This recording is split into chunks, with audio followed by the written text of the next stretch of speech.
Pinagpalang araw po sa bawat isa. At welcome po dito sa ating subject po ng Pauline Epistles.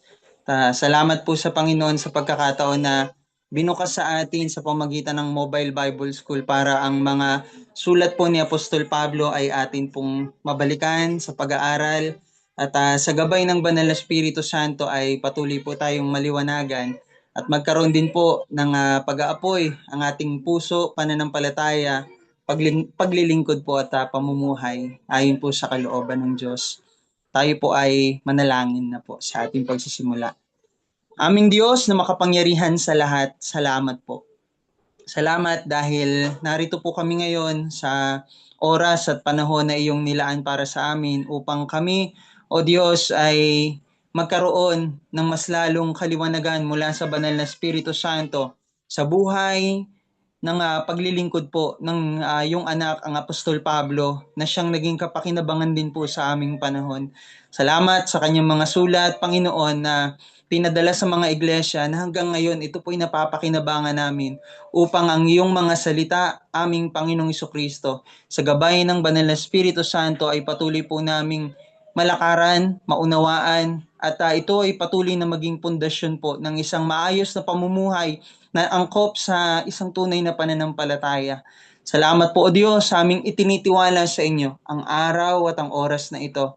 At hinihiling ko po, Panginoon, na gabayan niyo po ang aking mga labi upang akin pong maibahagi ang nais po ninyo. Palaging karangalan po ang makapaglingkod sa inyo, aming Diyos. Salamat din po sa ministeryo ng Mobile Bible School sa pangunguna ng aming pong Dr. Roderick De Vera. Nagpapasalamat po kami, O Diyos, sapagkat binukas mo sa kanya ang pangitaing ito. At kami, O Diyos, sa inaabot ng ministeryong ito at naniniwala kami hanggang sa iyong muling pagbabalik ang ministeryong ito ay magpapatuloy. Nawa, O Diyos, marami pang maabot na salita mo ang mga tao, O Diyos, na sasanayin sa pag-aaral sa pamagitan ng institusyon na ito, ng paaralan ng Biblia na ito. Salamat din po, O Diyos, pagpalain mo po ang aming pagtatalakayan, maging ang aming pong discussion. At hinihiling po namin, Lord, na kayo po ang mamagitan sa amin. Sa lahat ng gagawin namin, kung hindi nyo kami papakialaman, Panginoon, wala po itong kabuluhan. Pero dahil po naniniwala kaming kasama namin kayo, ang amay mapaparangalan, ang banal na Espiritu Santo ay patuloy na mangungusap at gagabay, at Panginoong Jesucristo, sa pamagitan po ng inyong modelong ipinakita sa amin, ito po ang patuloy nawang makita sa aming mga buhay. Nawa mangyari pong dakilang kalooban mo, at sa lahat ng aming gagawin at sasabihin, ikaw lamang ang lubos naming maitaas, maparangalan at mapapurihan. Ito pong aming dalangin, aming mabuting Ama, sa kapangyarihan, pakikipisan, patnubay at pananahan ng banal na Espiritu Santo, ang kaligtasan na tagumpay na aming tinanggap ay patuloy naming siniselyohan sa pangalan ni Jesus. Amen. Amen. At amen. Purihin po ang Diyos. At salamat po sa pagkakataon na tayo ay nandito na sa ikatlo pong sulat ni Apostol Pablo. At ito po ang ikalawang sulat niya sa mga taga-Korinto. Nung nakaraang pag-uusap po natin ay ang una pong sulat ni Apostol Pablo na naisama po sa ating canonized na Bible, ang 1 Corinthians, na kinikilala po natin nung nakaraan na topic po natin na mayroong lost letter, at hindi na po yun malaking issue sa atin.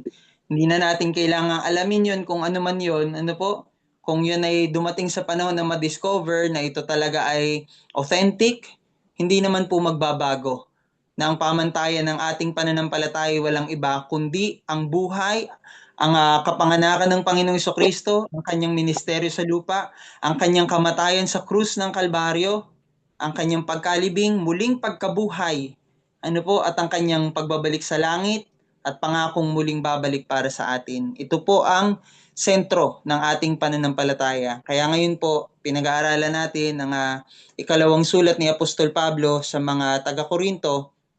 At ito pong sulat na ito ni Apostol Pablo, yan. So ito pong bago tayo magpatuloy, ito po yung ating 10C framework na patuloy nating ginagamit para sa ating pag-aaral, ang context, circumstances, core, chart. Ano po sa chart, hindi po ito yung makikita nyo po sa slides palagi na konti lang yung laman niya kasi hindi naman talaga po yun lang yun. Pagka po kayo po ay nag-contact, communicate kay Doc Roderick, yun pong mismong lecture outline, lecture notes na ginagamit po nating panturo, ay direkta nyo pong magkakaroon kayo ng access kapag binili nyo po yung access na yon, at doon nyo po makikita yung full details ng atin pong pinag-aaralan. Ano po kung ano yung aking tinuturo, yun din po yung naroon, sapagkat ito po ay nilagay ng Diyos sa puso ni Doc Roderick para ito po'y mabuo sa gabay ng Banal na Espiritu Santo, pinag-aaralan po natin. Ano? So yung conviction, Christ, challenges, connection, conduct, and conclusion. So, ang sulat po ni Apostol Pablo dito sa mga taga-Korinto, sa pangalawang sulat niya, after 12 months po, nung first letter po ni Apostle Paul, siguro more or less 1 year, kasi palagi naman tayong approximate lang hindi naman tayo magkakaroon ng certainty pagdating po sa mga datings na yan, pero approximately more or less 12 months nung siya po ay sumulat sa mga taga-Korinto sa kanyang unang sulat, kasama na po yung nawalang sulat, ay sumulat siya ulit. At ito talaga yung sulat na matindi. Ang tindi ng Naulit hugot siya ni ulit Apostol sa life Pablo. na So yung sulat po ni Apostol Tapos Pablo ayun, talagang very I just personal want to sa share kanya. this ganito, my experience past 10 years ago. Feel real. Okay? Parang may information. Make me at ease, parang ganun. 10 years ago, ganito. Nandito rin ako sa same lugar na same na paharap. So, yan. Yan, binigyan, because you have given me a chance, ay parang balis na daw siya sa pagiging, parang, yun siya, barumbadong tao. Dahil sa binigay niyong chance sa sarili ko, binigay niya because I deserve it, as you said. Tapos ngayon may trabaho na ako, I'm ganito na truck driver.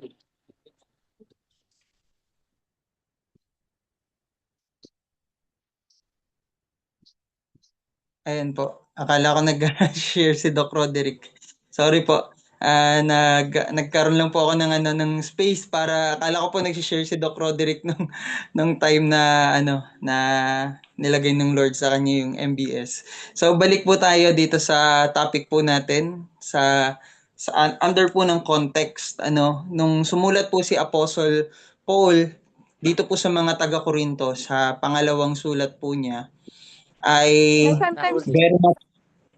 very much personal po itong sulat po na ito. Ano po, pinapakilala niya talaga yung sarili niya bilang apostol ng ating Panginoong Hesukristo, at the same time kung ano yung laman ng puso ni Apostle Paul.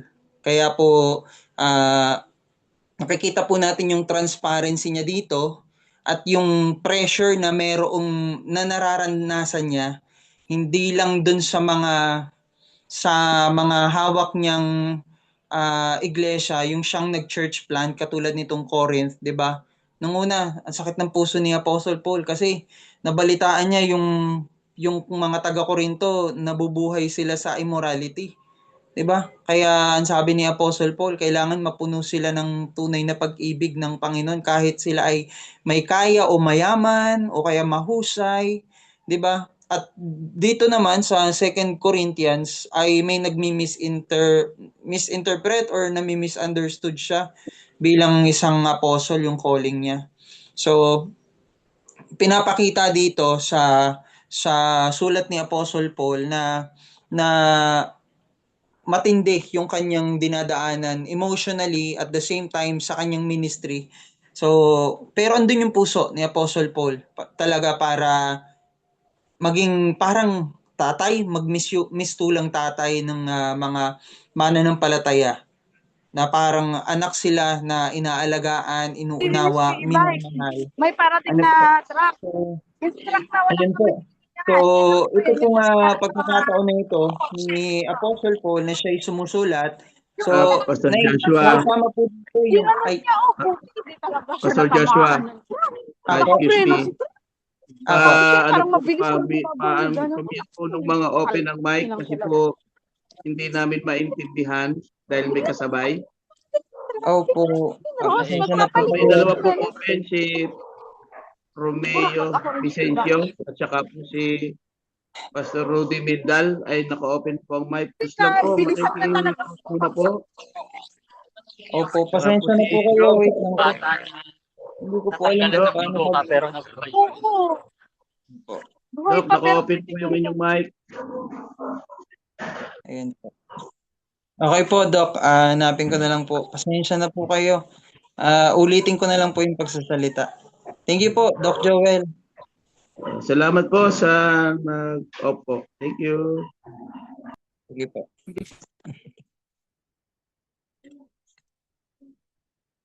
Ayan, okay na po.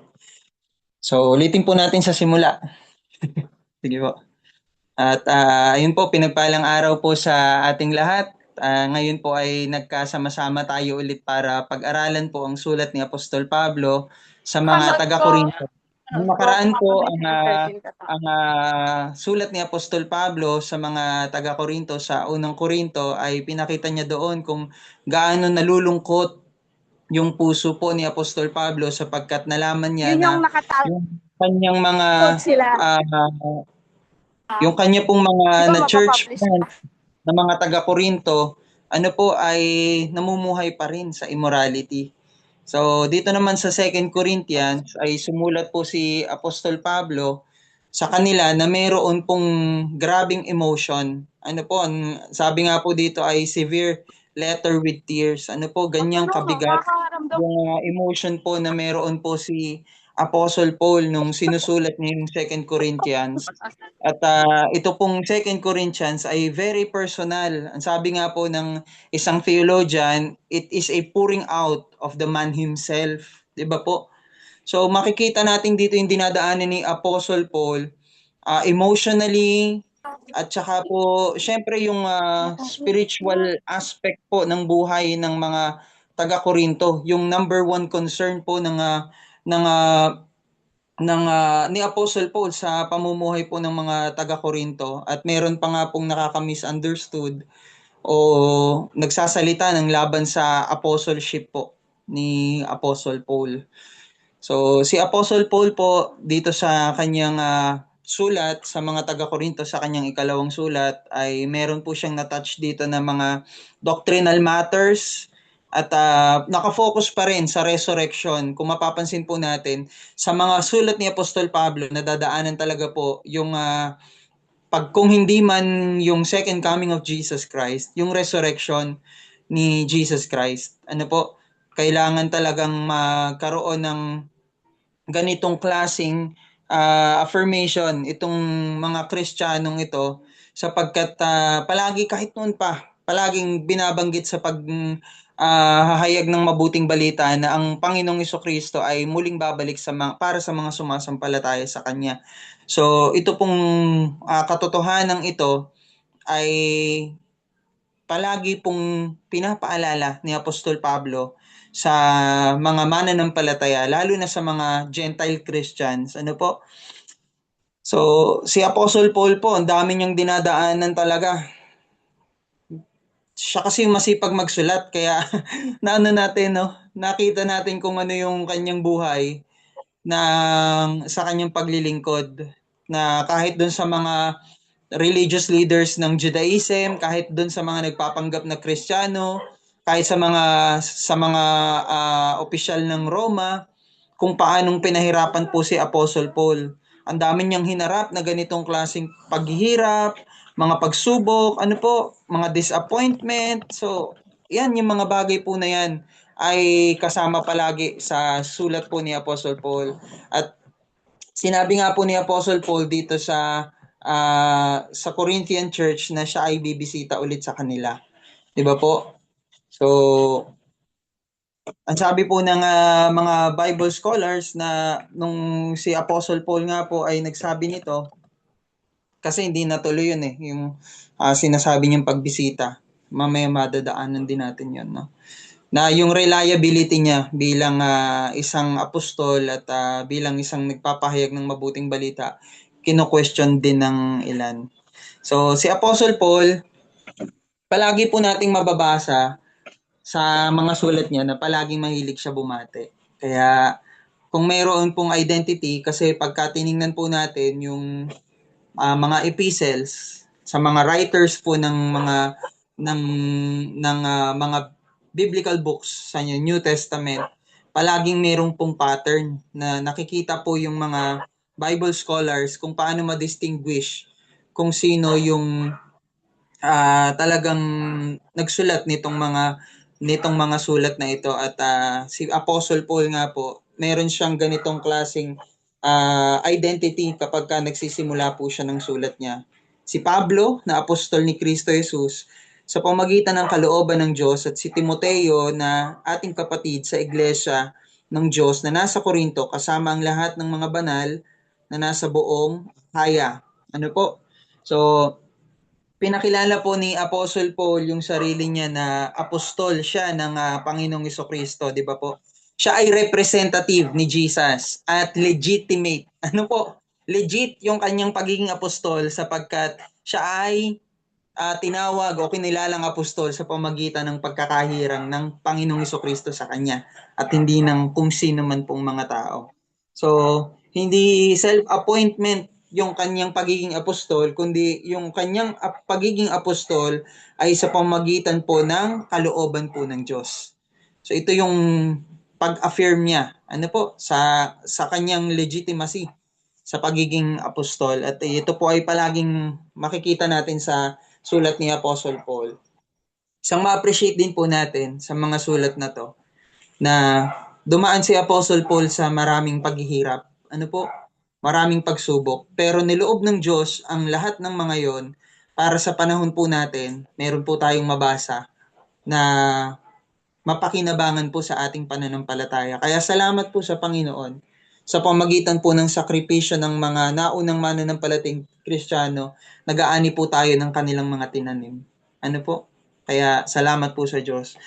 Binanggit din po sa verse 2 ng chapter 1, yung palaging binabanggit din ni Apostle Paul sa kanyang mga sulat na sumainyo nawa ang kapayapaang mula sa Diyos na ating Ama at at sa Panginoong Jesucristo. So ang gamit ko pong Bible dito ay yung interlinear po ng New Testament ng Philippine Bible Society. So kung may pagkakataon po kayo na makakahanap po kayo ng ganitong klaseng copy, maganda po ito. Very limited nga lang po. Meron na po may Greek po ito at meron pong Tagalog. Kahit po hindi tayo sobrang bihasa sa ganito pong original language, ay magkakaroon naman tayo ng access sa parallel translation po na meron po tayo ngayon na Tagalog po at yung original language. So meron din pong available na mga English at saka po Greek na ganito pong interlinear. Pwede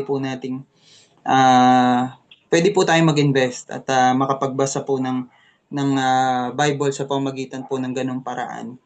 So, si Apostle Paul po, yung kanyang mga ganitong pagbati, ang sabi po ng mga Bible scholars, pwede daw na ito ay kinokonekta doon po sa Aaronic blessing sa Numbers chapter 6 verse 24. Ano po? The Lord bless you and keep you, make His face shine upon you and be gracious to you. Ano po? So, yun pong binanggit na yon sa Aaronic blessing ay sinasabi ng mga Bible scholars na possible doon po kinuha ni Apostle Paul yung idea ng greeting na yon at ginagamit din po ng mga Christians, both Jewish and Greek Christians or Gentile Christians nung panahon po na yun yung ganitong klaseng pagbati sa isa't isa. So, dito po sa 2 Corinthians, makikita po natin na na-challenge po yung apostolic authority ni Paul, ni Apostle Paul. Yan. So, sinasabi po ng iba na mahina daw po si Apostle Paul. Ayan. So, inconsistent daw siya sa mga decisions po niya. Yan. So, may mga gantong bagay na dinil po si Apostle Paul, hindi para ipagtanggol yung sarili niya, kundi para ipakita yung kanyang pagiging reliable at yung kanyang integrity. Ano po, bilang lingkod ng Diyos at bilang isang apostol na pinili po ng Panginoong Jesucristo sa kalooban po ng ating Diyos Ama. So, ang sabi po ng mga Bible scholars na ito nga po ay walang duda, si Apostle Paul ang sumulat at ang co-sender po nito ay si Timothy. Makikita po natin yung internal evidence ng authorship po na ito na si Apostle Paul sa chapter 1 verse 1. Ayun po. At sa chapters 1, chapter 4, chapter 6, at saka chapter 11 to 12, talagang ini-emphasize po ni Apostle Paul na siya ang sumulat nito. At yung connection po na mayroon sa Book of Acts at saka po sa 1 Corinthians ay talagang strong yung evidence po nito. At ayon po sa mga early church, ito po ay tinanggap at pinatotohanan po ni Clement of Rome, ni Polycarp po, isa sa mga naging disciple daw po ni John the Beloved, at ni Irenaeus. Yan po. So ito po ay sa apostolic tradition ay hindi po ito dinedeny. Ayun po. So, bakit nga po ba sinulat ni Apostle Paul ang 2 Corinthians? Ang aim po ni Apostle Paul, kaya niya sinulat ang 2 Corinthians para magkaroon ng reconciliation po at ma-restore yung trust na mayroong pong repentance sa mga taga-Korinto. Kasi kung maalala po natin, ang mga taga-Korinto po ay talagang pinadalhan ni Apostle Paul ng matindi-tinding sulat nung unang beses na pinadala niya yung sulat na yon. At ang goal naman ni Apostle Paul doon ay hindi lang palungkutin yung puso ng mga taga-Korinto, kundi para manumbalik talaga sila sa Panginoon. At gayon din na makita nila yung ministry ni Apostle Paul. At syempre yung defense, na ipakita ni Apostle Paul yung sarili niya na totoo siya na apostol, na itinuturo niya yung katotohanan ng Panginoong Jesucristo at depensahan niya yung kanyang paglilingkod. Hindi naman in a sense na depensahan niya lang, kundi ipakita talaga na yung kanyang paglilingkod sa Panginoong Jesucristo ay totoo. At ito ay para sa kapakanan po ng mga taong sumasampalataya sa Panginoon. At ito po, formation, yung leadership, yung suffering, yung authority na meron po doon sa church ay talagang magkaroon po ng kaayusan. At yan naman po yung talagang aim ni Apostle Paul na mangyari. At isa pa, yung fundraising. Yan. Makikita po natin doon sa sulat ni Apostle Paul, kahit doon sa 1 Corinthians, sa 2 Corinthians ay kanyang inulit-ulit yung tulong para sa mga taga-Jerusalem. Napakagandang isipin yan kasi makikita din po natin dyan yung unity of leadership sa church. Kahit po sa mga naunang apostol talaga ng Panginoong Hesus, na nung siya ay nakipagkita kay Peter at nakita niya rin si James na kapatid po ng ating Panginoong Hesus, yung ibang early church leaders po na nandoon ay hindi naman nagkaroon ng conflict doon sa tinuturo po ni Apostle Paul, bagkus in-emphasize po na huwag pababayaan yung mga dukha o mahihirap na nasa loob ng iglesia ng Panginoong Jesucristo, iglesia ng Diyos. So, ito po yung initiative na patuloy na ginagawa ni Apostle Paul kahit saan siya sumulat na church. So, ito pong sulat ni Apostol Pablo ay talagang mula sa kanyang puso. Yan. At may pagkakataon na kapag sumusulat po si Apostol Pablo, siya ay nagdidikta lang at mayroon pong nagsusulat para po sa kanya. So, dito po sa 2 Corinthians ay makikita po natin yung theme, yung distinctive emphasis na inintroduce po to yung comfort in affliction sa chapters 1 hanggang chapter 11, at yung power perfected in weakness, yung chapter 12 verse 9, new covenant ministry of the Spirit in chapter 3, at treasure in jars of clay sa chapter 4 verse 7. Yan po. Ako po ay inyong nasusundan. So, under po ng circumstances, ang sabi po ng mga Bible scholars na ang Second Corinthians daw po ay nasulat around 55 to 56 AD. Yan. After nga po na masulat yung First Corinthians, more or less 1 year nung masulat po yung First Corinthians. At Wait na. Wait na.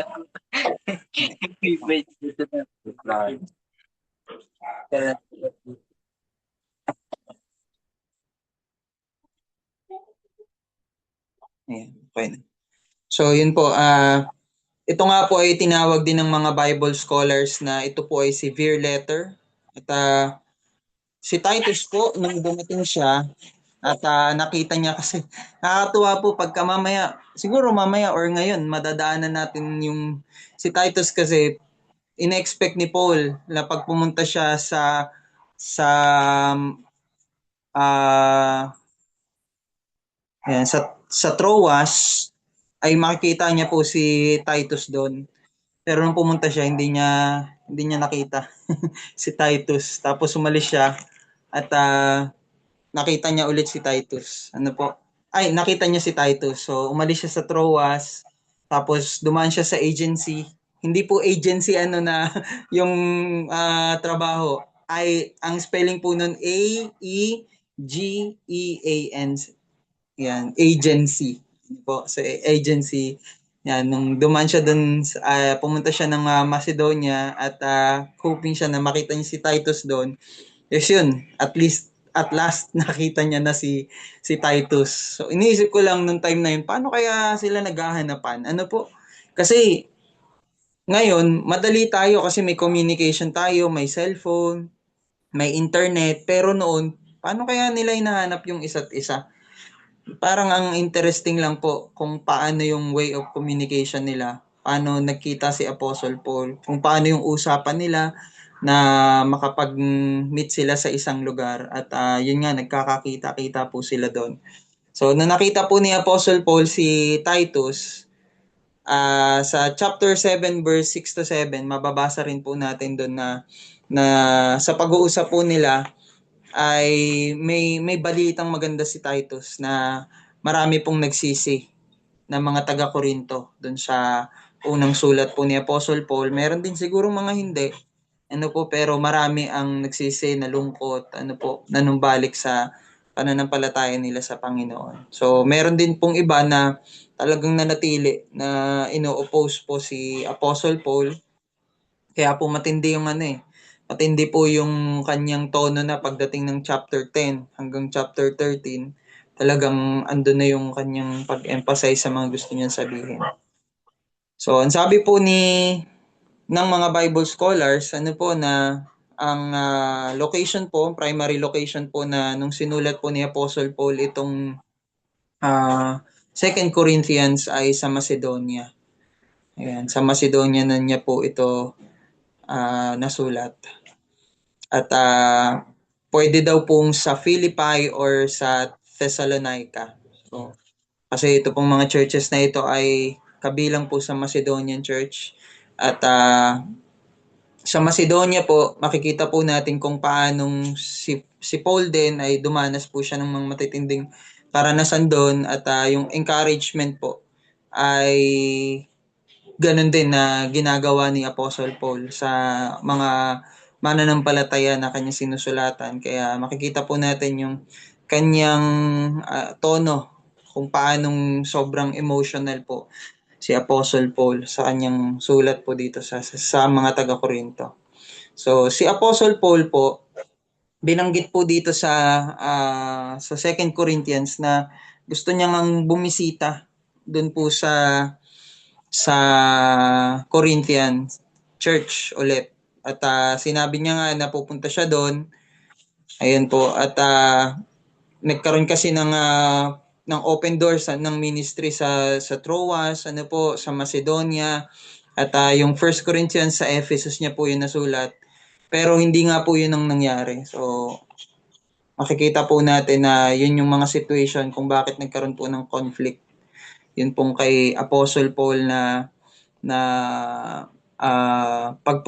planong pagpunta doon po sa Corinthians na nung hindi siya natuloy ay ito'y minasama ng iba pong mga nagpapakilalang mananampalataya din ng Panginoong Hesus.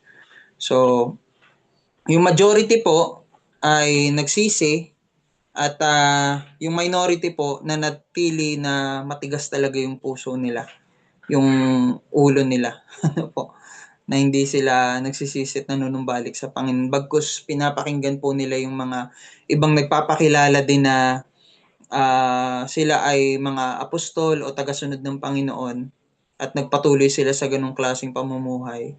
Sa chapter 1 hanggang chapter 9, makikita po natin dito yung reconciliation, yung comfort, at saka po yung theme ng generosity.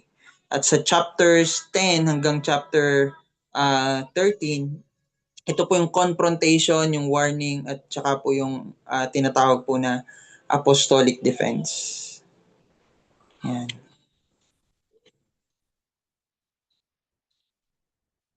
So, yung theological significance din po dito, yung circumstances po na makita natin, yung comfort theology na ang Panginoong Jesucristo po ay malapit sa mga nakakaranas po ng suffering. Sabi po sa 1 Corinthians chapter 1 verse 3 hanggang 7, purihin ang Diyos at Ama ng ating Panginoong Jesucristo at ang Ama ng mga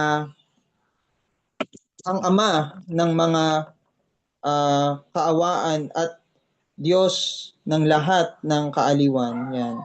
Na umaaliw sa atin sa lahat ng ating kapighatian upang maaliw natin ang nasa anumang kapighatian sa pamamagitan ng kaaliwan na inialiw sa atin ng Diyos. Sapagkat kung paanong sumasagana sa atin ang pagdurusa ni Kristo, sa pamamagitan ni Kristo ay sumasagana rin sa atin ang kaaliwan. Subalit kung kami man ay pinahihirapan, ito'y para sa inyong kaaliwan at ang kaligtasan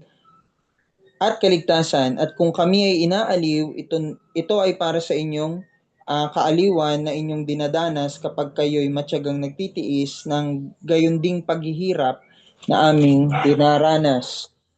Ang aming pag-asa ay tungkol sa inyo, matatag sapagkat nalalaman namin na habang kayo'y karamay sa aming pagdurusa, kayo ay karamay din sa aming kaaliwan. So makikita po natin dito na malapit ang Diyos sa mga tao na dumaranas po ng ganitong klaseng pagdurusa. At yung cruciform leadership na yung authority po ng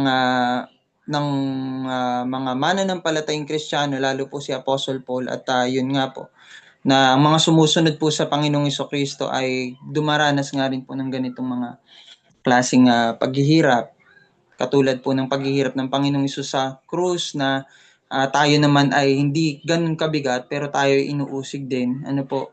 At yung authenticity po ng ministry. Yan po.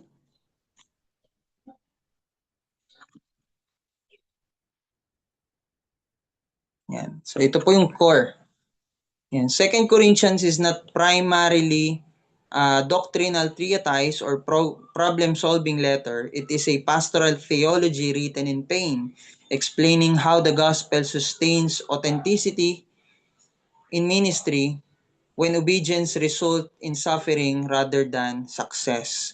So Paul writes to restore trust, defend true apostleship, and reform the church's understanding of power, leadership, and glory. So yun po ay ayon po sa textbook po na sinulat po ni Doc Roderick. So ang primary purpose nga po ng 2 Corinthians ay magkaroon po ng reconciliation sa loob po ng ng church. Yan. So si Apostle Paul po, kaya hindi niya tinuloy yung pagbisita niya kasi baka pag bumisita siya ay i-correct lang niya ng matindi yung mga taga Corinto, o kaya alam niyo po yung damdamin nila ay talagang magkaroon ng matinding kalungkutan. So ito pong sulat ni Apostol Pablo na ito, kaya po matindi yung saloobin po niya. Kasi yung mga taga Corinto ay ganun nga po yung nararanasan nila. So meron pong mga taga Corinto na nagko-question sa integrity niya bilang apostol po ng ating Panginoong Hesukristo. So, nakakalungkot po yan, no? Kasi siya ang nag-church plant po ng Corinth. Tapos yung mga taong nandoon ang kumu-question sa kanyang integrity bilang apostol. So yun po yung kinakaharap ni Apostle Paul nung siya ay sumulat po dito sa mga taga-Korinto.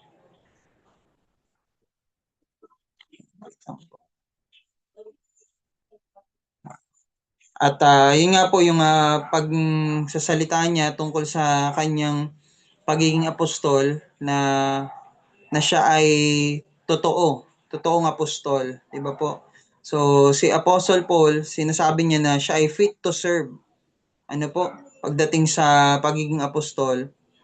So dahil ang kanyang experience ay hindi nanggaling sa mga kung sino mang mga tao o kaya yung knowledge niya tungkol sa Panginoong Hesukristo, bagkus ito ay mismo ang Panginoong Hesukristo ang nag-reveal sa kanya. At isa pa, na-emphasize ni Apostle Paul na yung kanyang paglilingkod sa Panginoon hindi niya yung ginagamit para pagkakitaan ng iba. 'Di ba? So merong mga tao na ginagamit po yung ministry para pagkakitaan lang o pagkaperahan lang o material gain sa iba. Pero si Apostle Paul, patuloy niya ine-emphasize yan sa mga sulat niya na hindi niya ginagamit yung ministry para maging platform para sa sarili niyang intensyon. Ano po? At ang mga taga-Korinto ay makita rin po sa buhay po ni Apostle Paul na mahalaga talaga yung koinonia na tinatawag po o yung communion, yung fellowship po sa isa't isa. Na tayo bilang mga magkakapatid sa pananampalataya ay nagkakaroon po ng pagpapatawaran, pagpapaalalahanan, ano po, pagmamahalan sa isa't isa. Yan po yung theme ni Apostle Paul na ito ay patuloy na maipakita dito sa mga taga-Korinto at lalo na dun sa mga taong kumu-question sa yung authenticity ng kanyang pagiging apostol. Ano po na lahat ng dinaanan niya at hanggang sa panahon na sumusulat siya ay nararanasan niya dahil siya po ay tunay na tinawag ng Panginoong Hesukristo para maging apostol sa mga hintil. Ano po? At ayun po, ang central statement po nito, sabi po dito is God display His power, glory, and saving grace most clearly through weaknesses, suffering, and sacrificial ministry shaped by the cross of Christ. Binanggit po kasi sa book na ito, yung palagi po nating nako-quote din na verse, lalo pagka dumadaan tayo sa mga matitinding pagsubok. Yung my grace is sufficient for you, for my power or my strength is made perfect in weaknesses.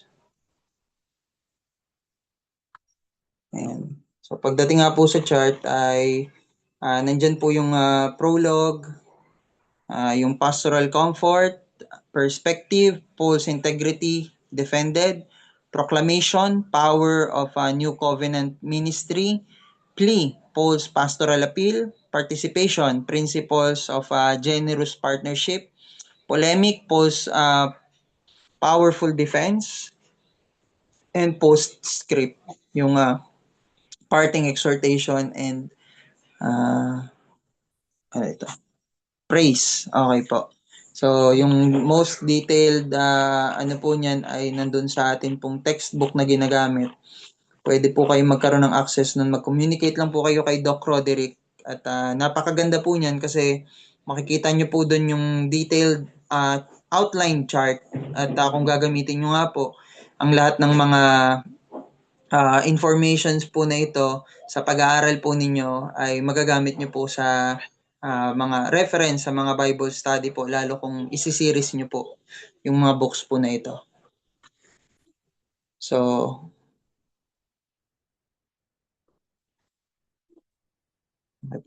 dito naman po sa convictions, yan.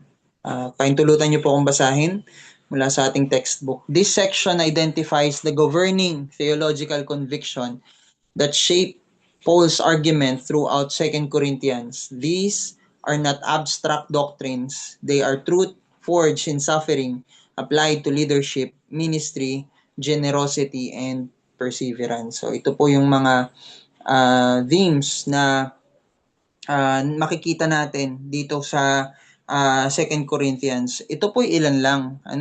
Kung tayo po ay magbubulay pa ng dito sa 2 Corinthians, marami pa tayong matututunan na ipapaunawa sa atin ng banal na spirito. Pero ito po mga bagay na ito ay malaking bahagi na rin po para sa atin pong pagkaunawa at sa paglilingkod din po natin sa Panginoon. So God's power is perfected in weaknesses. So sabi po dito, yung conviction, divine power is most clearly displayed not through strength, success, or polish, but through human weaknesses that depends on my grace. Sabi nga po dun sa binasa natin kanina sa 2 Corinthians chapter 12 verse 9 that my grace is sufficient for you, for my power is made perfect in weaknesses. So, balikan nga po natin yun.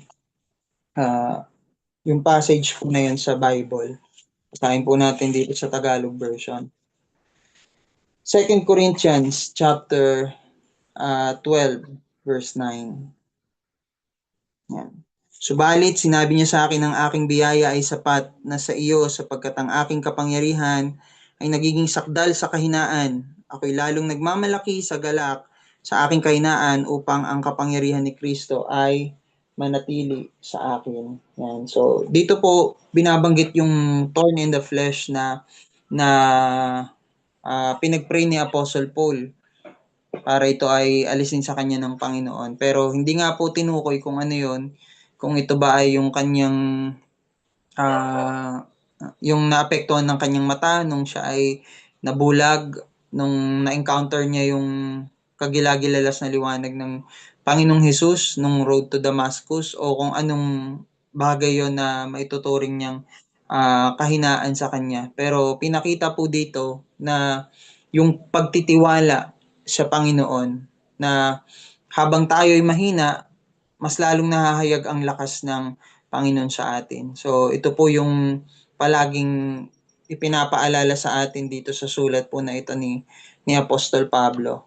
So hindi porke tayo ay merong kahinaan o kaya paghihirap na dinadanas ay hindi na tayo mahalaga sa Diyos. Yan. So yun po yung nais ng Panginoon na maunawaan natin sa pamagitan po ng sulat ni Apostol Pablo, na kahit po si Apostle Paul, kahit siya na faithful na lingkod ng Diyos, kailangan pa rin talaga ng pagsama ng Panginoong Jesucristo kasi lahat tayo merong kanya-kanyang kahinaan. Pero kapag lumalapit tayo sa Panginoon, yung kahinaan na yon ay nagre-reveal ng strength ng Lord. May overcome na nangyayari, may breakthrough na nangyayari sa buhay po natin. So hindi tayo napipigilan sa paglilingkod. Kaya sinabi din dun sa chapter na yun yun ay padala ng kaaway sa kanya, padala ni Satanas.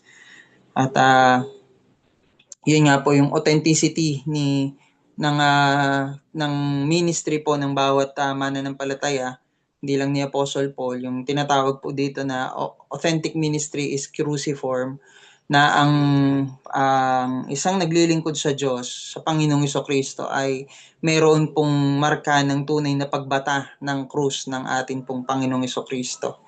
Na po, hindi yung mga nagawa nating achievement, hindi yung lawak ng ministry natin na meron tayo ngayon, kundi paano natin hinaharap yung mga paghihirap na ating pong nararanasan sa ministry, na ito bang paghihirap na ito ay nagmumula sa pagsunod natin sa Panginoong Hesukristo. Kaya yun po yung marka ng tunay na paglilingkod sa Panginoon, na hindi talaga nawawala yung ganito pong klaseng mga pagsubok sa buhay natin habang tayo ay sumusunod sa Panginoon. Pero ito po ay nagmimistulang corona po natin. Putong na talagang nagiging kalugod-lugod sa harapan po ng Diyos. Kalooban po ng Panginoon na maging matatag tayo kapag dumadaan tayo sa ganitong klaseng paghihirap, na maging tapat tayo lalo kapag dumadaan po tayo sa pagkakataon na tayo po'y sinusubok ng kaaway, lalo sa mga panahon na tayo ay tinutukso, at magkaroon tayo ng puso na handa tayong makiisa sa paghihirap ng ating Panginoong Hesukristo. Ano po? Yan palagi ang nagiging theme ni Apostle Paul. Ano po? Sinabi niya nga sa isa niyang sulat, 'di ba? Sa Philippians, for me to live is for Christ, to die is gain, 'di ba po? At yung maghirap para po sa Panginoong Hesukristo, alang-alang sa pagsunod sa Panginoong Hesukristo, ay tinuturing niyang isang ganap na pamumuhay sa kalooban po ng Diyos. So, yun po. At yung isa pa po ay yung New Covenant is a ministry of the Spirit. Yan, na hindi na po tayo nabubuhay sa makaluma. Ano po, lalo na sa Galatians, kung loloobin po ng Lord na mapag-usapan din natin ngayon or next time, next meeting po mapag-usapan natin, na hindi na tayo nabubuhay sa isang lumang sistema, bagkus pinakita sa atin ng isang sistema na walang iba kundi ito yung in-emphasize ng Panginoong Hesukristo sa pamagitan ng kapangyarihan po ng Banal na Espiritu Santo na sumasa bawat mananampalataya. Ng Banal na Espiritu Santo ang nagbibigay ng pagpapalakas, nagbabago ng buhay, at nagbibigay sa atin ng mas malaking kakayahan para maunawaan po yung kalooban ng Panginoon, at lalo tayong makapamuhay ayon po sa kalooban po ng Diyos. So, yun po yung ini-emphasize po ni Apostle Paul dito. At yun po, yung paulit-ulit na reconciliation, yan, yung babasahin ko na lang po itong ilang area. Ano po, yung suffering produces comfort for ministry, and generosity in grace in action, and yung true authority is a moral, relational, not merely positional. So, yan po. Dito naman po sa bahaging to pinakita po kung sino ang Panginoong Hesukristo sa sulat po ni Apostle Paul. Dadaanan ko po ito ng mas mabilis, at magkaroon po tayo ng emphasis po dun sa ilang mga area po na mas mabibigyan po natin ng diin. So, Christ is the suffering Lord. Yan, ang Panginoong Hesukristo ang unang nakaranas po ng paghihirap. Sabi nga ng Panginoong Hesukristo, ang isang tagapaglingkod ay hindi mas mataas sa kanyang pinaglilingkuran. Ano po? At ganun din, kung ang Panginoong Hesukristo nakaranas po ng ganitong klaseng paghihirap, ng persecution, tayo din na mga sumusunod sa Panginoong Hesus ay mararanasan din po natin yan. Pero ang Panginoong Hesukristo ay naghirap alang-alang po sa atin. Ano po, para tayo po ay magkaroon po ng kaginhawaan. At Christ is the source of all comfort. Yan. Patuloy din po ina-emphasize sa atin to sa chapters 1 verse 3 to 7, yung binasa po natin kanina. At yun naman talaga yung tinuro po ng Panginoong Hesukristo. Ano po, na sa Kanya tayo makakahanap po ng pahinga. Sa Panginoong Hesukristo lamang tayo magkakaroon ng kasapatan, sapagkat siya ang tubig na nagbibigay buhay. Ano po? Siya ang tinapay ng buhay. Ano po? At siya ang buhay. Ano? At muling pagkabuhay. Di ba po? So, ang kahit si Jesus nag-suffer, siya rin ang source ng comfort po natin. At yun yung ine-emphasize po ni Apostle Paul sa mga taga-Korinto. At syempre, Christ the fulfillment of God's promises. And all the promises of God find their yes in Him. Yan. Sabi nga na ni Apostle Paul, lahat kay Kristo ay yes. 'Di ba? So, sabi nga ng isang naririnig ko lagi sa COP nung nag-aaral po ako doon, yung kanta na isang paborito nila doon, yung when Jesus say yes, nobody can say no. Kasi totoo naman, yung promises, yung fulfillment ng promises ng Diyos ay talagang hayag na naganap po sa Panginoong Hesukristo. At ito po ay patuloy na nararanasan natin, hindi lang ng mga taga-Korinto, kasi kahit tayo ngayon nakikita natin yung fulfillment ng promises ng Panginoon. Kasi faithful ang Diyos. At ang promises ng Diyos hindi nakabatay sa atin pong obedience or disobedience. Ito po ay nakabatay sa kanyang faithfulness. Kaya salamat pagdating sa kaligtasan na ang Diyos ay ibinigay niya ang kanyang bugtong na anak, walang iba kundi ang Panginoong Hesus. At dahil nga sa Panginoong Hesukristo, nagkaroon ng fulfillment, ng guarantee, yung covenant of redemption. Ano po yung salvation plan ay talagang naranasan po natin. At ito po yung basehan ng atin pong matatawag po na confidence, yung assurance po nung blessed hope, nung atin pong pag-asa na hindi po nawawala ng kabuluhan yung atin pong pananampalataya sa Panginoong Hesukristo. Di ba po? Kasi ang Panginoong Hesukristo ay namatay, inilibing, pero hindi na natili doon. Sabi nga ni Apostle Paul, kung di muling binuhay ang Panginoong Hesukristo, tayo pinakakawawa sa lahat. Di ba po? Tayong pinakakawawa sa lahat. So, salamat po sa Panginoon kasi ang Panginoong Hesus ay muling binuhay at siya ang fulfillment po ng promises, ng lahat ng promises. Kaya kahit may uncertainties po sa buhay natin sa mundong to, alam natin may certainty tayo pagdating sa Panginoon. Yan. Basahin ko na lang po yung mga natitira. Christ the mediator of the new covenant. Yan. Christ the treasure within a fragile vessel. Christ the reconciling Savior. Christ the pattern of humble generosity, and Christ the power perfected in weaknesses.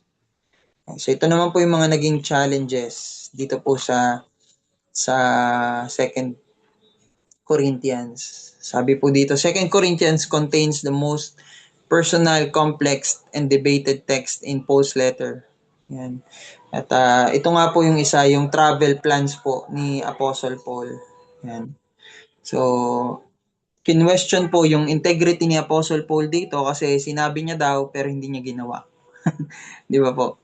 Sinabi niya pero di niya ginawa. Mababasa po natin yun sa chapter 1 verse 15 to 24. Pero pinaliwanag naman po ni Apostle Paul na kung bakit siya hindi pumunta agad. Kasi sinabi po ni Apostle Paul, bago siya dumiretso ng Macedonia, pupunta muna siya dun sa Corinth, tapos pagbalik niya, pupunta siya ulit. Pero hindi niya yung ginawa. Diba? So yung integrity ng sinasabi ng salita ni Apostle Paul, question ng mga nagpapakilalang Christian leaders din nung panahon po na yon. So makikita din po natin dito yung ginawa po ni Apostle Paul ay hindi niya sinadyang hindi puntahan yun para ma-offend yung mga taga-Korinto. Kundi alam natin lahat naman nangyayari ayon sa kalooban po ng Diyos. At ito po ay motivated ng love niya. Kasi sinasabi nga ni Apostle Paul na hindi siya pumunta muna doon kasi ayaw niya na bigyan ng mas matindi pang pasakit yung mga taga-Korinto kung sakali na madatnan niyang nagkakasala sila at siya ay dumating naman doon na ang dala niya ay pamalo. Di ba po? So, itong mga taga-Korintong ito ay napakalapit sa puso ni Apostle Paul at hindi po tumutukoy yung unfaithfulness sa hindi pagpunta po ni Apostle Paul. So, ang reason po kung bakit nag-change ng plan nga itong si Apostle Paul ay baka magkaroon na naman ng another painful visit. Ano po? So, makikita nga po natin dito sa sulat po ni Apostle Paul na kahit naman yung sulat niya nung una, pwedeng yung lost letter o yung 1 Corinthians na yun mismo, yung tinutukoy na nung sinulat po ni Apostle Paul yun, ay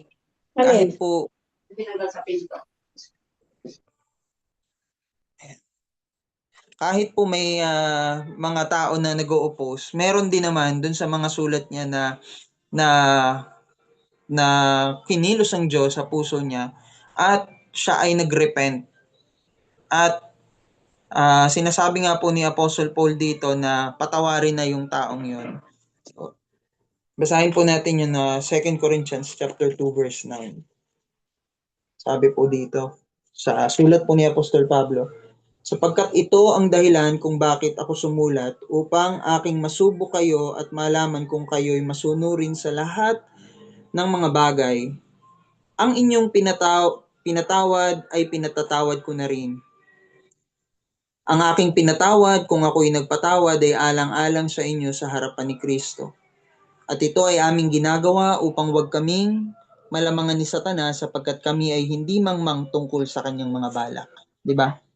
So nakita po natin na si Satan, ang gusto niya talaga i-divide ang church sa pamamagitan ng unforgiving spirit. Pero ang kalooban po ng Diyos, kahit dun sa mga tao na naka-offend, nasa loob ng church, nagkasala, matinding kasalanan, na ibalik sila dun sa path of righteousness ng Panginoong Hesukristo.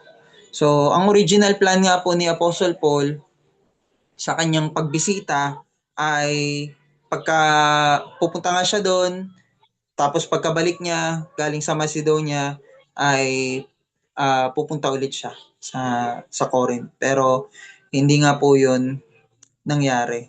So, sinasabi ni Apostle Paul, gagawin niya yun sana para mabigyan ng double pleasure yung mga taga Corinth, pero nagbago yung isip niya at dumiretso na siya papunta po sa Macedonia. Yan. So, yung ginawa nga ni Apostle Paul, nag-disappoint sa iba at na-brand si Apostle Paul na hindi pwedeng pagtiwalaan yung kanyang mga sinasabi. Pero makikita po natin dito na ang Diyos faithful pa rin siya. Ano po? Faithful pa rin siya. At kahit si Apostle Paul hindi natuloy yung bisita niya, ay meron pa rin pagkakataon na sumulat talaga itong si Apostle Paul para iparamdam yung pag-ibig po ng Diyos pag alala niya dito sa mga taga Corinto. So yun po, binanggit din dito yung offender in 2 Corinthians chapter 2 verse 5 to 11. Yan. So ito ba ay tinatanong po dito ng sa textbook po natin kung ito ba ay yung offender din sa 1 Corinthians chapter 5. Yan. So sabi po ng majority, parehas lang daw yun. Yun daw yung offender na yun. Pero ang sabi ng iba ay hindi. Pero sa atin naman, sino bang makakapagpatunay kung yun nga ba yun o hindi, di ba? Pero ano pong mahalaga? Ang sinisik ni Apostle Paul ay yung reconciliation at ang sabi nga niya sa sulat niya na patawarin na ninyo at ang pinatawad ninyo, ang nanumbalik sa Panginoon, pinatawad ko na rin at kung kami nagpapatawad ito ay alang-alang sa Panginoon para hindi magkaroon ng pandaraya o magkapuwang si Satanas sa fellowship po ng church. Yan. So, binanggit din po dito yung unequally yoking. Yan. At sa chapter 10 hanggang 12, yan, yung false boasting. Yan. So, pag mapapansin po natin kahit dun sa 1 Corinthians, parang ang yabang ni Apostle Paul dun sa ibang area ng sulat niya. Pero hindi eh. Sinasabi niya lang yun para sabihin sa mga taga-Korinto, kung ako'y magyayabang, may karapatan akong magyabang. Pero hindi ko pagyayabang yung sarili ko. Diba? Kahit na sinabi niya yun, ginawa niya lang yun para ipakita yung mga bagay na pwede niyang ipagyabang eh. Pero lagi niya namang tinatapos sa pagpapakumbaba sa Panginoon. Dito sa 2 Corinthians, sinabi niya na kung may pagyayabang siya, wala siyang ibang pagyayabang kundi yung kahinaan niya. 'Di ba? Kahit na sinabi niya dun sa mga unang mga area ng sulat niya na pwede kong ipagyabang yung aking paghihirap, pwede kong ipagyabang yung aking paglilingkod, yung aking katatayuan bilang isang tunay na Hudyo. Di ba po? Sa huli, sinabi niya pa rin na wala siyang ibang ipagyayabang kundi ang kanyang kahinaan sapagkat sa kahinaan niya nahahayag ang kalakasan ng Panginoon. Di ba po? So, dito po ay makikita po natin yung talagang tunay na puso po ni Apostle Paul. Dito din po sa, yung challenge din po na kinaharap ni Apostle Paul dito, yung mga super apostles, yan. So, sabi nga nung isang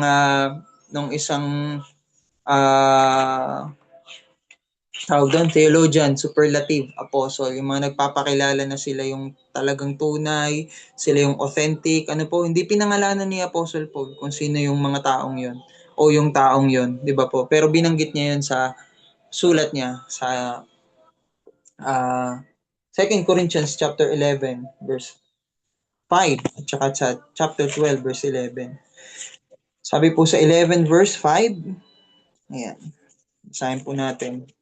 11 verse 5. Sa palagay ko ay hindi ako pahuli sa mga dakilang apostol na ito. Yan. So, ginamit po yung Greek word na huperlean. Ano po?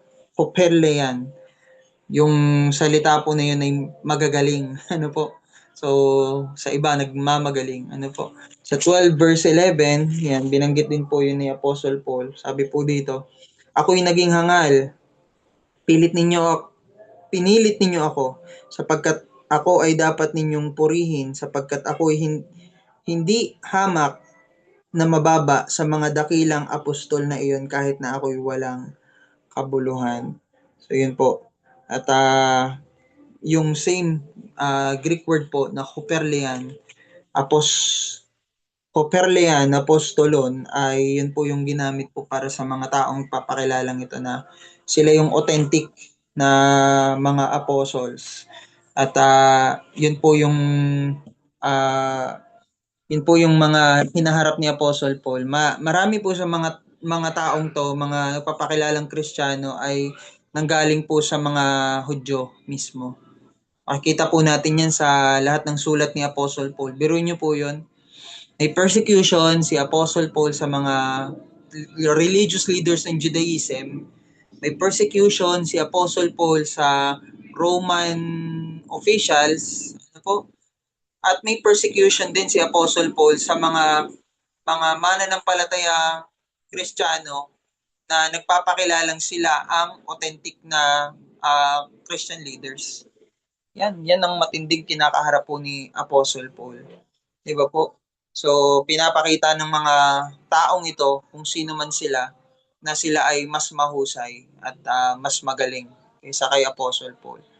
So, nangyayari, nadidistort po yung gospel, palagi nilang dinadagdagan yung mabuting balita ng dapat gawin ng mga Kristiyano, pinopromote nila yung sarili nila, at dinideceive nila yung mga sumusunod na sa Panginoon. Di ba po?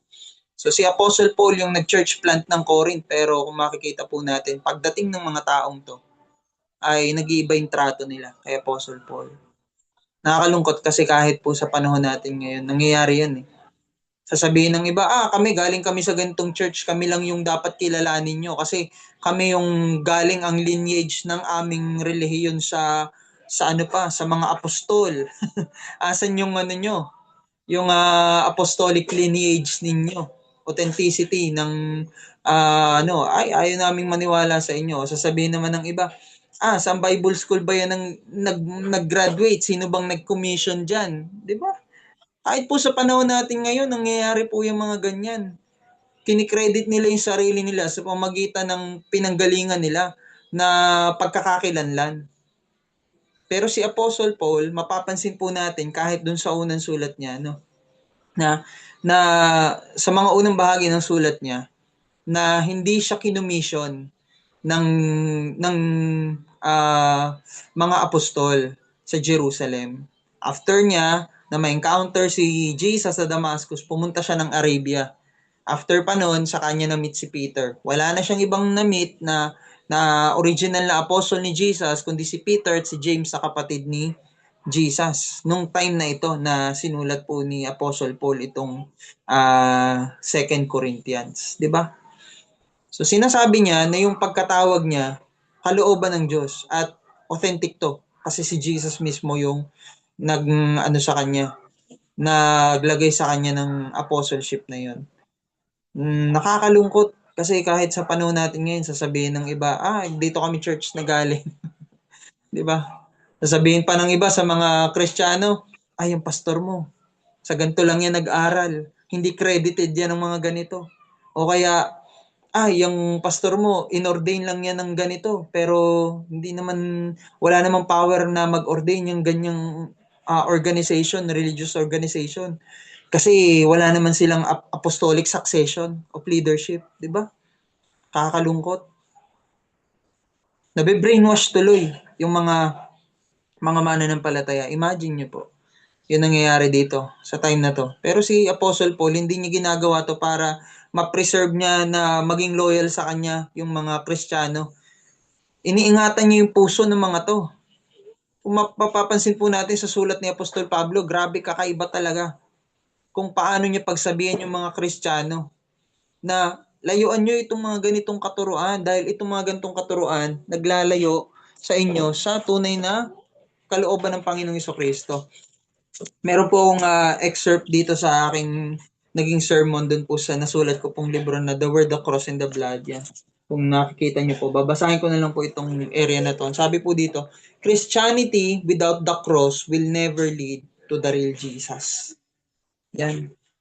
So, may mga tao, kahit sa panahon natin ngayon nagpapakilala, Christian sila, pero hindi naman hayag pagdating sa kanilang nilalakaran po na buhay dahil na shape ng mga katuruan na sinabi ng mga tao na ito yung dapat nilang gawin o paniwalaan na sila lang yung na may authority na magturo ng mga ganitong bagay.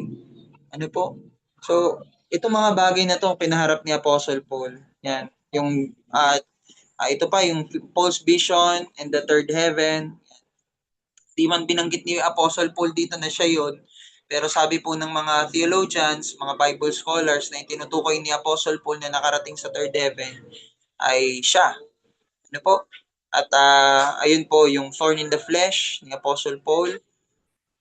Binanggit na natin kanina. At yung sign of an apostle. Sign of an apostle sa chapter 12 verse 12. Basahin po natin ito, napakaganda din po nito. Sa 2 Corinthians chapter 12 verse 12. Hallelujah. Tunay na ang mga tanda ng isang tunay na apostol ay sinasagawa sa inyo na may buong pagtitiyaga sa pamagitan ng mga tanda at mga kababalaghan at ng mga gawang makapangyarihan. Yan. So, kita po natin dito kung paanong in-emphasize ni Apostle Paul yung confirmation ng pagiging legitimate apostle ng ating pong Panginoong Jesucristo. Yan na may pwede rin natin pag-usapan, may mga apostol pa ba ngayon sa panahon natin, di ba? Dami nagpapakilalang apostol ngayon. Tindi na po. Daming gusto maging apostol, gusto maging bishop, ano pa ba? Basta lahat na. Ang dami. Pero alam po natin na kahit anong maging title po na pagkakilala natin sa ating sarili sa paglilingkod, ang tanong dyan kung tayo ba'y nagiging tapat sa Panginoon, di ba? So, kayo po, pwede nyo sagutin mamaya. May apostol pa ba ngayon sa panahon natin ngayon? O yung nagpapakilala bang mga apostol ngayon, sila ba ay matatanggap natin as authentic yung kanilang apostleship, di ba? In light with the scripture. Di ba? Sabi po, ulitin natin, basahin ulit natin sa 2 Corinthians chapter 12 verse 12. Ang katunayan ng isang apostol. Tunay na ang mga tanda ng isang apostol na tunay na apostol ay sinasagawa sa inyo na may buong pagtitiyaga sa pamagitan ng mga tanda, mga kababalaghan at mga gawang makapangyarihan. Yan. Sapagkat sa ano kayo naging huli sa ibang mga iglesia maliban sa ako'y hindi naging pasanin ninyo, patawarin ninyo ako sa pagkakamaling ito. Yan. So, ito, personal letter na ni Paul yung verse 13. Pero binanggit sa chapter 12 ng tunay na apostol ay merong pagtsatsaga, merong ginagawang mga tanda't kababalaghan at gawang makapangyarihan. So, ang apostleship ministry naman talaga is sabi ng ibang mga tagapagturo na sila yung mga naging missionary, nag-church plant, ano po. Pero yung apostleship na katulad ng apostleship ng panahon ng Panginoong Hesus, yun ang questionable. Ano po? Meron pa bang pwedeng tawaging apostol na nakalinya dun sa apostleship ni Paul, ni Peter, at ng iba pong mga kinilala po nating apostle. So yun po, at yung threat of final discipline. Yan. So, yung sinasabi nga po ni Apostle Paul.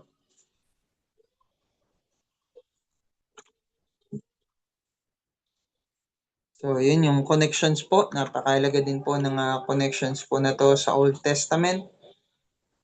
Kung paanong naging konektado po yung 2 Corinthians pagdating sa ibang mga bahagi ng Bible, sa Old Testament, sa teachings ni Jesus at saka sa ibang sulat po ni Apostle Paul. So makikita nga po natin dito yung Veil of Moses and the Covenant of Glory. Yan na every time daw po ng mga Hudyo nagbabasa ng tungkol sa Torah, ano po, sa law, veiled pa rin yung kanilang understanding. At yung understanding na yon maa-unveil lamang kung ang isang tao ay magkakaroon ng pananampalataya po sa ating Panginoong Hesukristo. So, dahil si Apostle Paul ay nagkaroon po ng ganitong klaseng talukbong, ay si Moses nagkaroon po ng ganitong klaseng talukbong, ano po ay hindi naunawaan po ng mga Israelita, ng mga Hudyo, yung tunay, yung katotohanan po ng kalooban po ng Diyos. Pero si Paul at yung mga tunay na mga naghahayag ng mabuting balita, walang talukbong yung kanilang paghahayag. Ano po? At sinasabi nga po ni Paul na ito pong kanyang tinuturo ay hindi nasaklaw ng old covenant pagdating sa mga bagay na pumapatungkol sa mga batas. Ito po mas may emphasize po sa sulat ni Apostle Paul sa mga taga-Galacia. Ano po? At makikita po natin dito yung sulat din po ni Apostol Pablo na kinikilala niya rin ang mga taga-Korinto na sila yung authenticity ng ministry na pinagkaloob po ng Diyos kay Apostle Paul. So yung Old Covenant is letter, yung New Covenant is spirit. Yung Old Covenant may condemnation, yung New Covenant naglilid sa righteousness. Yung Old Covenant ay fading glory, yung glory sa mukha ni Moses, eventually nawala yon. Pero hindi nawala yung veil sa isip ng mga Israelita. Pero sa New Covenant, increasing in glory, yung righteousness ng Panginoong Hesukristo. So yung veil po ay tumutukoy sa spiritual blindness na nawawala lang kapag ang isang tao ay nagkaroon ng tunay na pananampalataya po sa ating pong Panginoong Hesukristo. Yun po, yung temple imagery in God's dwelling, Isaiah's call to separation, justification and reconciliation, suffering, and apostolic witnesses. So nabanggit din po dito yung sa Old Testament connection, yung kay Agar at saka po kay Sarai, ano po, o na naging Sara pagdating po sa isang pinanganak sa pagkaalipin at yung isa ay pinanganak sa pangako, ano po. So makikita po natin din yan sa sulat po ni Apostle Paul. At ito po. Yan, yung conduct po, sahin na lang po natin yan ng mabilis. So yung comforting ministry, Christ-centered integrity, covenant purity, ano to? Contrite repentance, yan po, compassionate generosity, courageous ministry, Christ-like humanity. Yan. At dito po sa ating conclusion ay yun nga po yung pag-wrap up po ng chapter po na ng chapter 10 ng ating pong lecture sa 2 Corinthians. So mapapansin po natin dito na yung Ministry of Reconciliation, tumutukoy po ito sa paghahayag po ng mabuting balita. Na tayo po, ang Ministry of Reconciliation na tinutukoy dito ni Apostle Paul, na yung mabuting balita po ay yung galit ng Diyos ay inalis na sa pamamagitan ng Panginoong Hesukristo. Dahil dinala na ng Panginoong Hesukristo yung lahat ng yon sa krus. So ito po yung isang bagay na ine-emphasize po ni Apostol Pablo, ano po, sa mga taga-Korinto. At ito po ay napakahalaga. At makikita rin po natin mga sulat po na ito, hindi sinulat ni Apostol Pablo para sa mga hindi mananampalataya. Ano po? Sinulat ni Apostol Pablo mga sulat na to para sa mga sumasampalataya na sa Panginoon pero walang maayos na pamumuhay. Sumasampalataya pero namumuhay na parang walang pananampalataya sa Diyos. Kaya po ito ay sinulat po ni Apostle Paul. At yun, yung credentials nga po ni Apostle Paul, sinabi niya sa mga taga Corinto, at ganun din po yung encouragement din po ni Apostle Paul. Ito po yung isa sa gusto kong part, at dito na rin po akong tatapos. Hindi ko na po na-check ang oras. Ano po?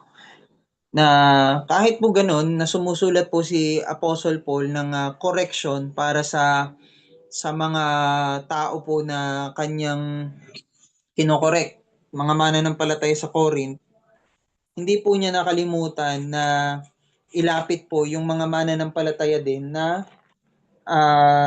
taga-Jerusalem. Ano po? Inilapit niya sila, at dahil sila ay hindi naman, si Apostle Paul naman ay hindi lumalapit para sa kanyang sarili. So tayo po mga pastor, mga lingkod ng Diyos, ano po, pagka tayo po ay nagkakaroon ng, kasi parang solicitation ito eh. Pag inilalapit natin yung iba nating kapwa mananampalataya, at alam natin ito ay para sa kapakanan ng mga mananampalataya na dumadaan sa paghihirap, tayo po hindi nahihiya sa paglapit para sa kanila. Yan po yung isang bagay na mapapansin po natin kay Apostle Paul. Kasi alam niya sa sarili niya yung intention niya. Alam niya sa sarili niya yung motivation niya. Na hindi siya lumalapit para sa kanyang sarili, kundi para sa mga mananampalataya sa Jerusalem. Pinaalala niya po sa mga taga-Korinto na ito ay kanila ng sinimula noon, itong mabuting bagay na ito ay kanilang ipagpatuloy. Ano po? At yun nga po, yung pagpapalakas po ni Apostle Paul sa mga taga-Korinto sa kanyang sulat po sa chapter 13. Yan, basahin po natin yan. Sa chapter 13 verse 9. Yan. Ngunit ako'y umaasa na kami ay inyong matagpuang hindi nabigo. Yan, chapter 6, verse 6 pala po yan. Sapagkat kami natutuwa kung kami may hina at kayo malalakas, at ito naman ang dinadalangin namin, na kayo maging sakdal. Kahit sinulat ko ang mga bagay na ito samantalang ako'y wala pa sa inyo, upang kapag ako'y dumating ay hindi na ako kailangang maging mabagsik sa aking paggamit ng kapamahalaang binigay sa akin ng Panginoon para sa ikakatatag at hindi sa ikakawasak. Sa katapus-tapusan, mga kapatid, magala kayo. Isaayos ninyo ang mga bagay, palakasin ninyo ang isa't isa, magkaisa kayo ng pag-iisip, mabuhay kayo sa kapayapaan, at ang Diyos ng pag-ibig at ng kapayapaan ay mapapasa inyo. Yan. Sabi po dito, magbatian ang isa't isa ng banal na halik. Binabati kayo ng lahat ng mga banal. Ang biyaya ng Panginoong Panginoong Kristo, ang pag-ibig ng Diyos at ang pakikisama ng Espiritu Santo ay sumainyo nawang lahat. Yan. 'Di ba? Makikita po natin dito yung ating monotheistic triune God. Makikita po natin dito yung three persons ng nag-iisa pong Diyos. Pagkilala ni Apostle Paul, yung Homoousios, yung same substance but but different in person, same essence, na isang pagka-Diyos, isa ang Panginoong Kristo, ang Ama, at ang Banal na Espiritu Santo sa pagiging Diyos. At dito po ako magtatapos. Yung banal na halik na binabanggit po dito, yan. So kung mapapansin daw po natin, sabi nung isang teacher ko din po sa Bible School, na yung banal na halik daw po na yon ay maaari namang literal siya na halik. Pero hindi mo yun magagawa sa iyong kapwa mananampalataya. So ito po ay parang beso-beso, Pero hindi mo yun magagawa sa iyong kapwa mananampalataya na ikaw ay galit, 'di ba? Kung sa atin po ay shake hands yung equivalent po na yun. O pagbabatian, shake hands. So paano mo mababati ang iyong kapatid sa pananampalataya na ikaw ay galit? So yun yung sinasabi ni Apostle Paul. Ini-encourage niya na magpatawaran kayo. Yun daw po yung emphasis nun. Magmahalin kayo, magpatawaran kayo. Yun po yung pinapaabot ni Apostol Pablo nung sinabi niya na magbatian kayo ng banal na halik. Sapagkat para sa Panginoon, yun ang higit na banal. Na makita ng bawat mananampalataya ay mayroong pagkakaisa, meron pong pagkilala sa tunay na Diyos at naiiwasan po yung division sa loob ng body of Christ at na-identify din yung false teachings, yung false teachers at yung right motive, right heart.